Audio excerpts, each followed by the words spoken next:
He is a professional in the art of extraction. They call him a ghost within another's dream, the one who can steal the deepest secrets of the subconscious. When the victim lies sleeping and defenseless. But life dealt him a cruel hand once. He had a family, children, a home he returned to after every operation now. Only exile remains, accused of a crime he never committed. The path back was sealed shut. He is forced to live in the shadows, endless escapes, forged passports, false names, all of it, just to stay beyond the reach of those who hunt him. And then, one day, a chance appeared, a client who knew his true worth, and a deal that could change everything. "You will have your freedom," the man said, "if you accomplish what no one has ever done before, not to steal a thought, but the opposite, to plant one, to seed an idea that will alter the course of a life forever." It sounded like madness, but it was his only road home. He accepted the challenge and began assembling a team. In the world of dreams, he had always worked alone, but this time the mission demanded more to pull off the impossible. Inception. He needed a team, not just operatives, but those willing to gamble with their very consciousness. The first he found was the architect, young, yet astonishingly gifted. She could shape worlds that felt more real than life itself. She could conjure a city where every detail, from a cracked tile to the whisper of wind, became the perfect snare for the subconscious. Her task, to construct a labyrinth of layers, where dream and reality would become indistinguishable. The second was the chemist, a genius of formulas, inventor of compounds that pushed the mind into uncharted depths. His potions could stretch a single minute of sleep into an entire day, but the deeper they descended, the more perilous the awakening became. The third, the forger, a master of disguise. He could slip into any dream and become anyone. A friend, a lover, a guard. His face itself was a weapon, and he alone would move closest to the target, to plant the seed at the crucial moment. And finally, his partner, a seasoned fighter, hardened by countless firefights. His cold logic and relentless skill ensured the mission would not collapse in its opening act. Each of them carried fears of their own, personal demons lurking in the shadows of dreams, but together, they had the power to attempt the impossible. He looked at them and knew there would be no second chance. Ahead lay a trap with many layers, a dream within a dream, and each step might be their last. "We begin," he whispered, and the game was set in motion. The plan was sharpened to perfection, every detail in place. The target, heir to a colossal corporation, a young man destined to inherit an empire, one capable of reshaping the market for decades to come. Into his mind, they needed to implant a single, devastating idea. You must destroy what you've inherited, begin again from nothing. The team gathered in a dimly lit room. The chemist prepared the injections. The forger flipped through documents, photographs, identities he would wear inside the dream. The architect sketched the first layer.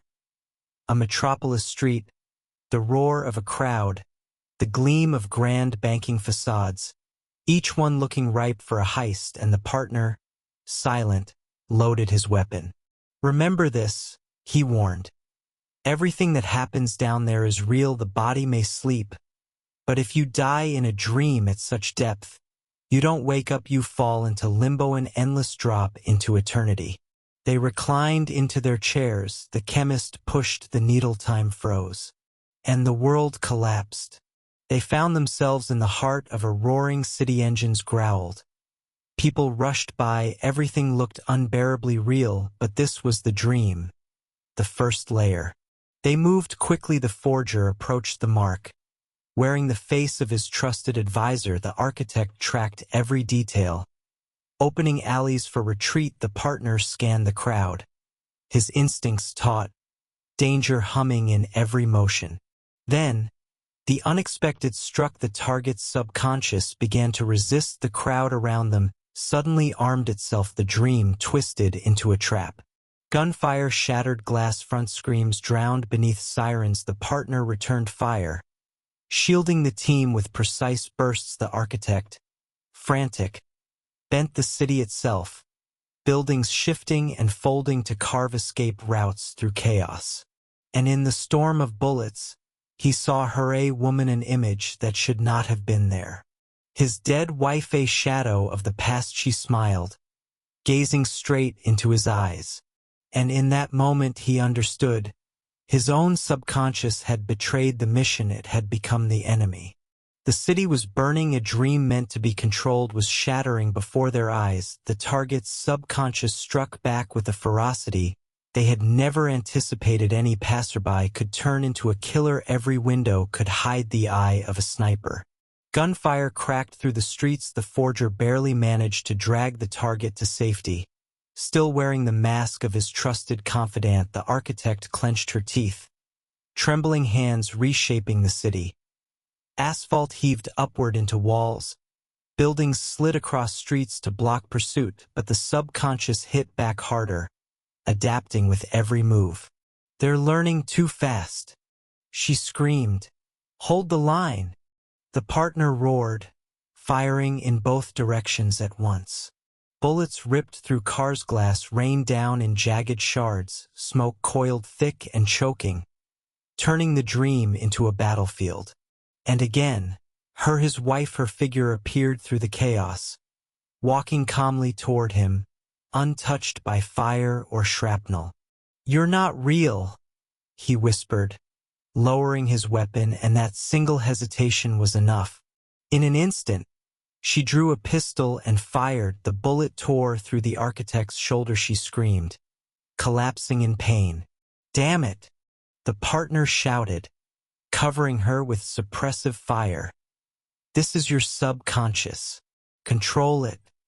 He clutched his head, but nothing silenced the storm within. The memories were stronger than his will. She was too real, too alive. "There's no way out," the chemist said from behind cover. "We need to go deeper. Second level there, we can hide." The forger nodded sharply. "If we stay, we're dead." They seized the target and sprinted through fire and lead. The partner hurled a grenade, the blast swallowing the street in flame and dust. The chemist readied another dose. They collapsed inside the ruins of a shattered building, glass crunching beneath them, walls trembling overhead, and together they took the step further down. A dream within a dream. The second level. They fell, and suddenly the world around them shifted. Silence. A gray city where the sun never climbed above the horizon. Streets drowned in damp fog. Street lamps flickered, as if ready to vanish forever. "The second level," the architect whispered, clutching her bleeding shoulder. "Time runs slower here. An hour up there is days in this place." He studied the team, all of them frayed at the edges. The chemist pale, hands trembling under the strain. The forger silently preparing new faces, staring into a fractured mirror. The partner, steady as ever, methodically checking his weapons. The target, the heir to the empire, sat huddled in a corner. His eyes darted, restless, as if he was beginning to sense the truth of what was happening. They had to convince him the thought of destroying his inheritance was his own, but the deeper they went, the stronger his subconscious struck back. The first assault came at night. Figures emerged from the fog, at first quiet, then sudden, brutal gunfire erupted, walls shredded with holes.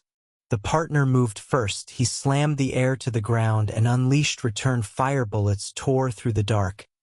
Yet the silhouettes pressed forward unfazed. The architect bent the landscape, walls collapsing, morphing into tight tunnels for escape. Still, the attackers pushed through. And then it became clear. The subconscious knew their mission. Someone was feeding it with fear. "This isn't him," the forger hissed from behind a column. "Someone else is playing against us." "What are you saying?" He snapped back. "A leak from inside. Someone is betraying us." Silence. Their eyes locked on each other. Suspicion cut deep between them. And then her again, his wife. She appeared in the corridor, wearing that same smile as always. "You can't escape," she whispered. The walls shuddered, The building collapsing around them, the dream was crumbling once more. Third level. The chemist shouted. It's the only way. There was no choice left. Another injection, another plunge into the abyss. And the fall began again. The fall ended with a brutal impact. They awoke in a world that felt like a war zone, snow cold, so sharp it cut through the skin, and in the distance, a dark fortress stood in the mountains, wrapped in concrete walls and coils of barbed wire. Third level, the partner muttered, adjusting his rifle. Time flows even slower here. Days above become months in this place. The fortress was the final barrier of the target's subconscious inside. A vault not of gold, not of jewels, but of thought. It was there they had to plant the seed. I must abandon my inheritance. Yet reaching it was near. Impossible. Armed patrols circled the perimeter. Snipers watched from the rooftops. Every approach meant certain death. This is suicide, the architect whispered through her binoculars. We've been dead a long time, he answered. Now we just have to finish the job. They split apart. The forger slipped inside disguised as a guard. The chemist stayed behind to keep the dream stable. The architect bent walls and corridors, crafting hidden passages within the fortress, and he and the partner stormed through the main yard, cutting down soldiers one by one. The battle was merciless. Bullets shredded the air. Snow ran red with blood. Walls shuddered beneath explosions. And just as they neared the central hall, the worst struck. She was there again, his wife waiting at the vault doors. You can't save them, she said softly. You can't even save yourself. And she raised the pistol to the heir's head. No, he screamed, lunging forward. The shot shattered the silence. The heir dropped to his knees, blood staining the snow. Panic swept through the team. If he died here, the mission was lost. They would be trapped in limbo forever. The partner fired, tearing her apart. His wife dissolved, breaking into shards of dream, but it was too late. The target lay still. There's only one way, the chemist whispered. We go deeper. The fourth level. There's no way back from there. The architect breathed. We don't have a way back already, he replied. And together they made the final step into the abyss. The fall had no end. They plunged deeper and deeper until nothing remained. No time, no space, only emptiness. And then a world emerged, a ghost city, skyscrapers melting like wax, streets curling into spirals that led nowhere. This was limbo, the place where consciousness was trapped forever. He stood at the heart of that madness. Beside him, the architect, barely able to stand. The forger, losing control of his own face, shifting every few seconds into strangers and phantoms. The chemist, broken, sitting motionless with his head in his hands, clinging to sanity, and only the partner remained as he always was, cold, steady, unshaken. Here we can lose ourselves, the partner said, but here is where we can end it all. And then she appeared from the shadows, his wife, alive, real, her eyes glowing with the same warmth they once held. Stay, she whispered. Here we'll be together again. Here the children wait for you. Don't go back. He froze. His heart tore itself toward her. His hands trembled. This was the only chance to feel what had been taken from him. She's not real, the architect screamed. She's only your pain. If you stay, we all die. His wife reached out her hand. The choice is yours. The world began to collapse, buildings toppling, the city splitting apart into fragments of void. The partner holding the line, firing against enemies rising out of the emptiness. Two voices warred inside his mind: love against guilt, duty against escape, reality against dream. He stepped forward, looked into her eyes. Goodbye. The gunshot rang out, and she vanished forever. The darkness dissolved. His eyes snapped open before him. The airplane, the drone of engines, passengers in their seats, his team beside him, exhausted as if they had endured years of war, yet alive. The forger allowed a faint smile. The architect brushed away tears. The chemist, for the first time, exhaled with calm. The partner gave a single nod, silent as always. And most important, the target was there staring out the window, and in his eyes, something new had taken root. The seed of thought had sprouted. He accepted it as his own. The mission was complete. When the plane touched down, he walked off into the crowd. No police waiting, no handcuffs. His name was cleared. He had returned home. The door opened wide. His children ran to him. Laughter, embraces, warmth he had nearly forgotten. He dropped to his knees, clutching them tight. But in his pocket, a small weight shifted. The metal totem, his only tether between dream and reality. He set it upon the table. The cylinder spun, and spun, and spun. The camera closed in. The totem did not fall. Darkness,